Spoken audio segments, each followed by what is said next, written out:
Hello दोस्तों, welcome to vacancy lover.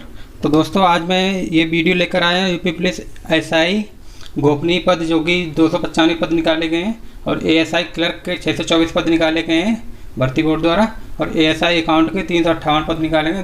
दोस्तों total 1277 post निकाले गए हैं यूपी पुलिस मिनिस्ट्रियल विभाग में।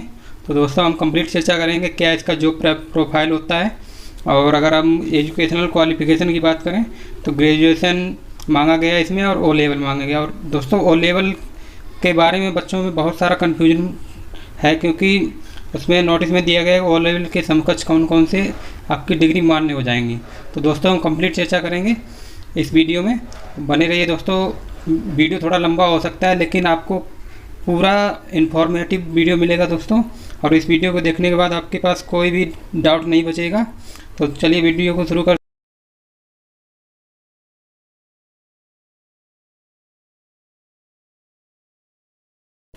तो आप चलते हैं भर्ती बोर्ड के ऑफिशियल नोटिफिकेशन पर।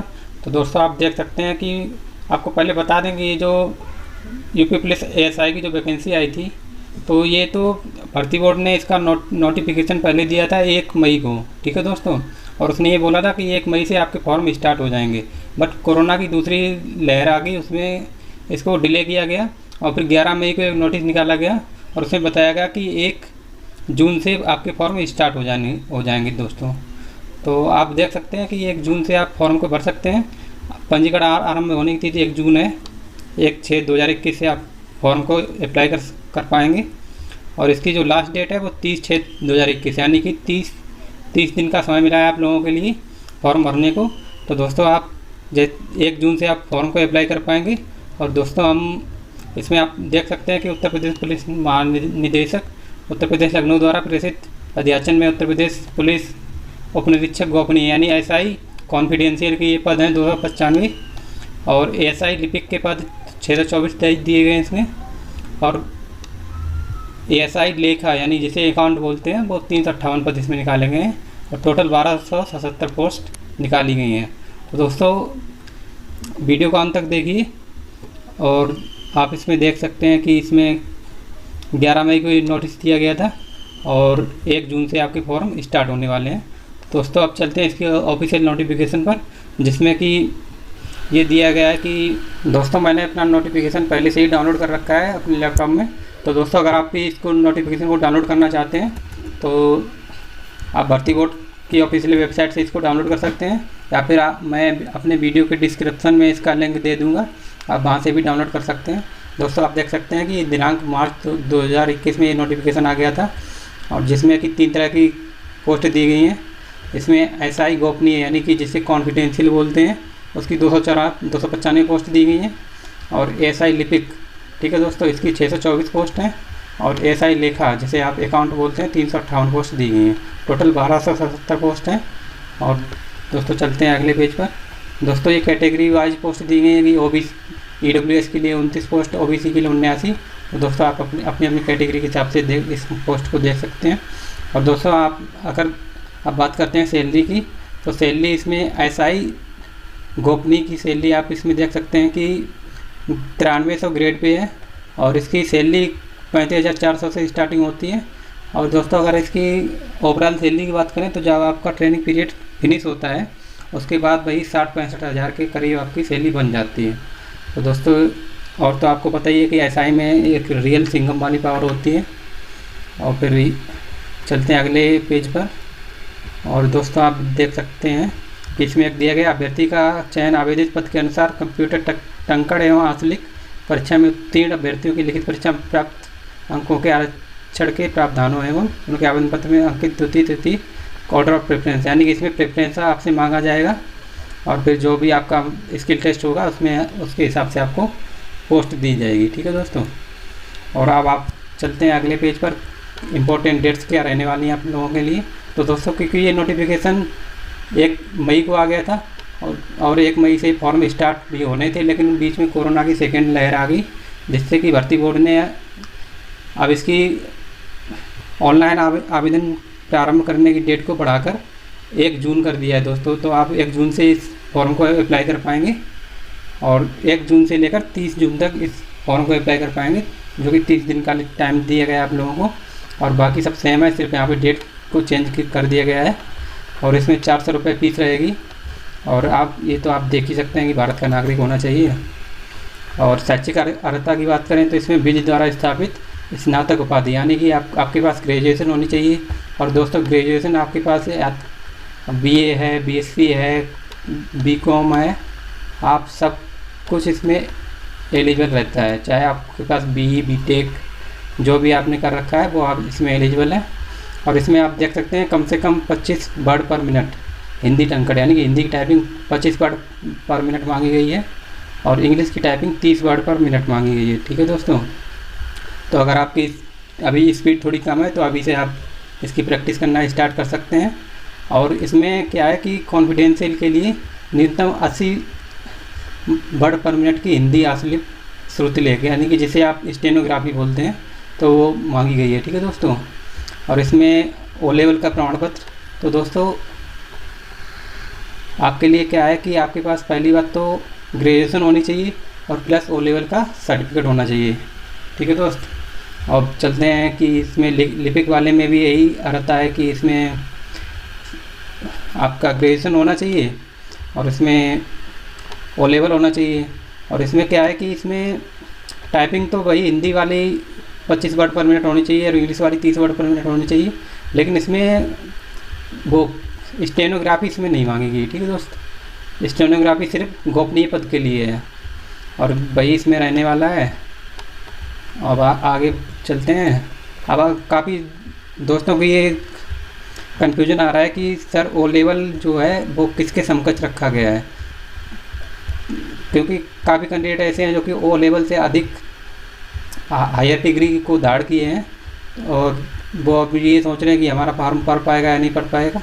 तो भर्ती बोर्ड ने साफ लिख कर दिया है, तो दोस्तों उसकी मैं आगे चर्चा करूँगा। तो दोस्तों अंत तक वीडियो को देखिए, और अगर आपको कोई प्रॉब्लम आती है वीडियो को कमेंट सेक्शन में आप कमेंट को कर दीजिएगा।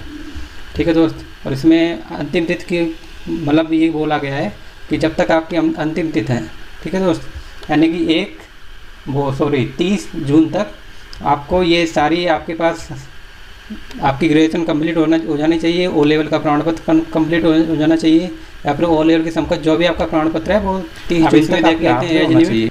तो क्या क्या एज मांगी गई है, तो दोस्तों आपकी 1/7/2021 को 21 वर्ष आयु हो जानी चाहिए और अधिक से अधिक 28 वर्ष होनी चाहिए, यानी कि आपकी 1/7/1993 से लेकर 1/7/2000 के बीच में आपकी डेट ऑफ बर्थ होनी चाहिए।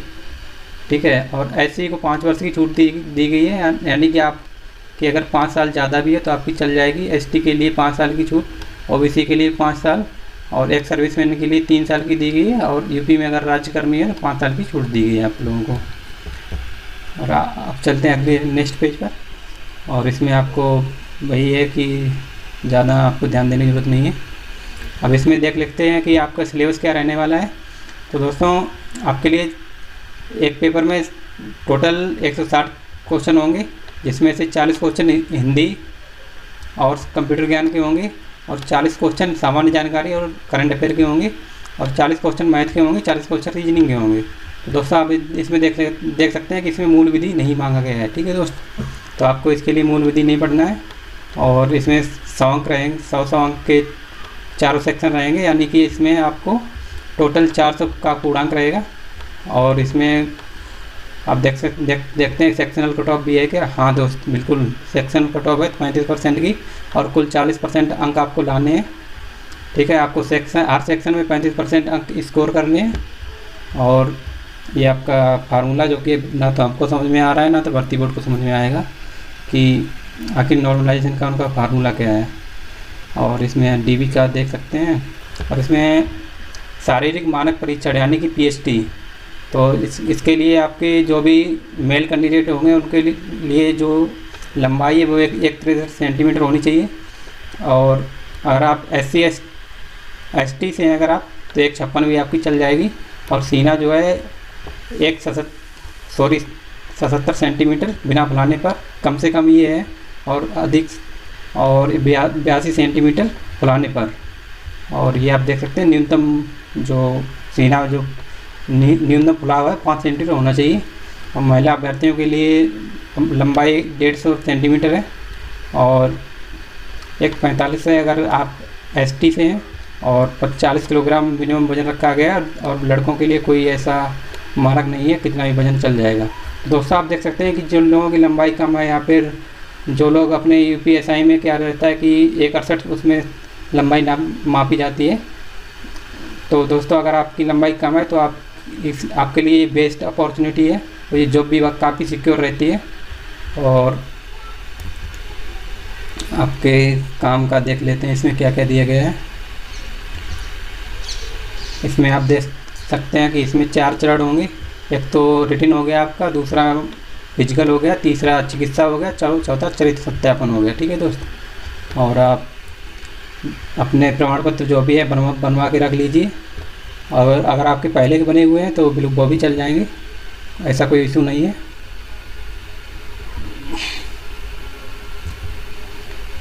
और अब आप देख सकते हैं कि इसमें मूल निवास जो है आवेदन पंजीयन के अंतिम तिथि तथा उससे पूर्व निर्गत हो। तो दोस्तों जो भी यूपी के मूल निवासी हैं, यानी कि जो भी यूपी से बच्चे हैं, उनके लिए मूल निवास जो है आवेदन तिथि के अंतिम तिथि से पहले का होना चाहिए।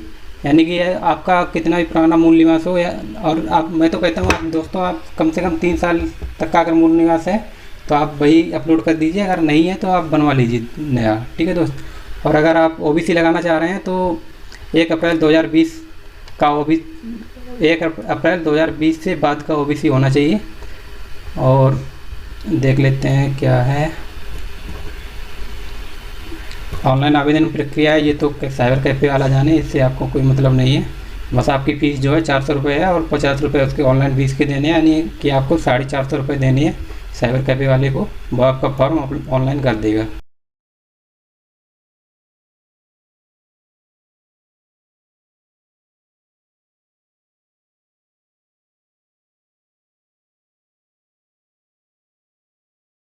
और अब चलते हैं दोस्तों, भर्ती बोर्ड ने इसके सिलेबस को काफ़ी डिटेल में दे रखा है। और दोस्तों आपको भी अगर डिटेल में ही देखना है तो मैं इस नोटिफिकेशन का लिंक अपने वीडियो के डिस्क्रिप्शन में दे दूंगा, आप वहाँ से डाउनलोड करके आप आराम से पढ़ सकते हैं। और बाकायदा आप इसको नोट्स में अपने लिख सकते हैं, जो भी आप तैयारी करते हैं उनके नोट्स में आप इसको राइट डाउन करके आराम से टॉपिक वाइज टॉपिक पढ़िएगा। ठीक है दोस्त। अब चलते हैं इसमें क्या हिंदी, कंप्यूटर ज्ञान और सामान्य जागरूकता, यानी कि जीके, सामाजिक विषय यानी करंट अफेयर्स, और मैथ और रीजनिंग। ठीक है, टोटल 5 सेक्शन है। अब आप देख सकते हैं कि इसमें ओ लेवल के समकक्ष कुछ डिग्रियां दी गई हैं, अगर आपके पास ये हैं तो ये चल जाएंगी। दोस्तों देख सकते हैं कि आप अगर बीएससी में कंप्यूटर साइंस 3 वर्ष रहा है तो ओ लेवल के समकक्ष है, यानी कि अगर आपने बीएससी कंप्यूटर साइंस से की है तो आप ये फॉर्म भर सकते हैं। और दूसरा देख लेते हैं कि अगर आपने बीएससी में कंप्यूटर साइंस एक विषय के अंतिम वर्ष में रहा है तो ओ लेवल के समकक्ष या ऊपर है। तो दोस्तों ये भी ऊपर ही है, यानी कि इसको अगर आपके बीएससी में लास्ट ईयर में अगर ओ लेवल रहा है तो भी आप फॉर्म को अप्लाई कर पाएंगे। और अगर आपने बीएससी कंप्यूटर साइंस से की है तो भी आप दोस्त अगर आपने बीएससी कंप्यूटर एप्लीकेशन में की है तो भी आप इस फॉर्म को अप्लाई कर पाएंगे। और चौथा पॉइंट देख लेते हैं, बीएससी में कंप्यूटर एप्लीकेशन एक विषय के रूप में अंतिम वर्ष में रहा है। ठीक है, तो भी आप फॉर्म को अप्लाई कर पाएंगे। और बीबीए ओ लेवल के समकक्ष है तो ये दोस्तों नहीं है, अगर आपके पास आपने बीए कर रखा है तो आप फॉर्म को अप्लाई नहीं कर सकते। और बीएससी आईटी ओ लेवल के समकक्ष है तो दोस्तों बिल्कुल है। नीट ने सीसीए ओ लेवल के समकक्ष है तो दोस्तों अगर आपने सीसीए कर रखा है तो ये भी ओ लेवल के समकक्ष नहीं है। आईटीआई से 52 सप्ताह का कोपा बिल्कुल है, तो अगर आपने कोपा कर रखा है तो बिल्कुल आप इस फॉर्म को अप्लाई कर सकते हैं। MSc cyber law and security ये भी चल जाएगा आपका। ओ लेवल यूपी इलेक्ट्रॉनिक्स से किया है तो भी ये आपका चल जाएगा। ओ लेवल प्राइवेट संस्थान से किया है कंप्यूटर एप्लीकेशन में तो भी आपका चल जाएगा। और आपने ये सारे कोर्स अगर कर रखे हैं तो आप इस फॉर्म को अप्लाई कर सकते हैं। ओ लेवल अगर आपने किया है तो दोस्तों आप इसमें देख सकते हैं कि काफ़ी चीज़ें दी गई हैं। मैं इस ज़्यादा डिटेल में चर्चा नहीं करूँगा, वीडियो बड़ी हो जाएगी। अगर आपने पॉलीटेक्निक की है, ठीक है, जो कि आपके diploma in computer engineering, IT, electronics engineering में अगर हमने, तो दोस्तों मैंने इस वीडियो में कंप्लीट डिस्कशन किया कि यूपी एएसआई मिनिस्ट्रियल वाली भर्ती में अगर आप एलिजिबल हैं तो आप ज़रूर फॉर्म भरिए, क्योंकि ये वैकेंसी बार बार नहीं आती है। ये वैकेंसी कहीं 5-6 साल में कहीं एक बार आ जाती है। दोस्तों अगर आप इसमें फॉर्म भरते हैं और तैयारी करते हैं तो हमारे चैनल को सब्सक्राइब जरूर कर लीजिए, क्योंकि इसी तरह की मैं इन्फॉर्मेटिव वीडियो लाता रहता हूँ। और अगली वीडियो हमारी होगी कि इसमें कैसे आपको तैयारी करनी है, किन किन बुक्स को आपको पढ़ना है। तो अगली वीडियो का आप वेट करिए, तब तक हमारे चैनल से जुड़े रहिए। धन्यवाद दोस्तों।